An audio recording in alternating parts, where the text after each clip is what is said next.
Oi, gente! Bem-vindos a mais um vídeo do meu canal e dessa vez para fazer o RJ ou RJ. Não sei, gente, me fala aí embaixo, enfim. Estamos aqui hoje para fazer o último personagem do Bt21. Sim, e eu achei que ele seria o mais difícil e foi mais fácil, mais fofo, o que eu quero ficar pra mim. Mas como eu já prometi, ele será sorteado. Então, como eu já terminei todos os outros integrantes, corre pro meu Instagram pra você ficar de olho. Então eu espero muito que vocês gostem do vídeo. Hoje eu não vou falar muito. Ele é muito simples de fazer, então se você fizer, me manda, que eu vou postar no próximo vídeo, tá bom? A foto do seu trabalho. No final desse vídeo já tem a foto de que uma inscrita me mandou, que ela fez os outros personagens. Conforme eu vou fazendo, ela vai fazendo também. Eu fico muito feliz por ajudar vocês e obrigada, Agatha, por mandar a foto do seu trabalho. Um beijo, que você continue evoluindo e seja um sucesso aí no mundo das artes. Então é isso, gente. Eu espero muito que vocês gostem do vídeo. Não esquece de se inscrever.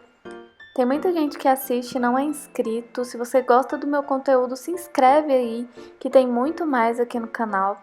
Eu já fiz todos os outros personagens, então se você quiser aprender, tem personagem do Stranger Things, tem personagem do BTS, agora eu tô fazendo do Now United.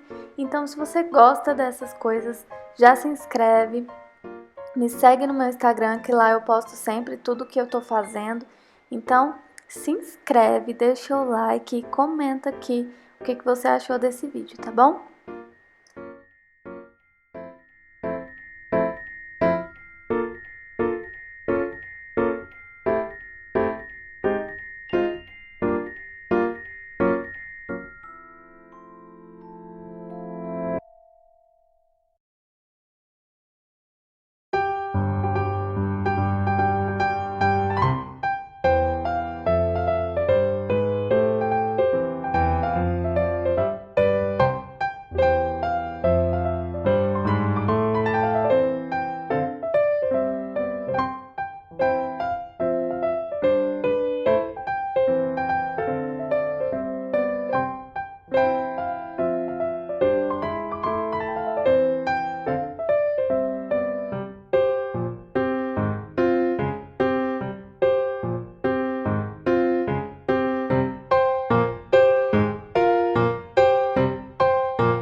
pronto o nosso RJ, RJ, como você preferir.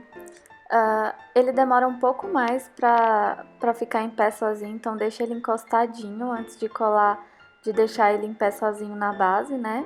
E aí você cola com a cola instantânea e vai dar tudo certo. Então corre lá pro meu Instagram pra ver a foto dele, pra ver a foto de todos eles reunidos e participar do sorteio que eu vou colocar em breve lá, tá bom? Um beijo, até o próximo vídeo e tchau!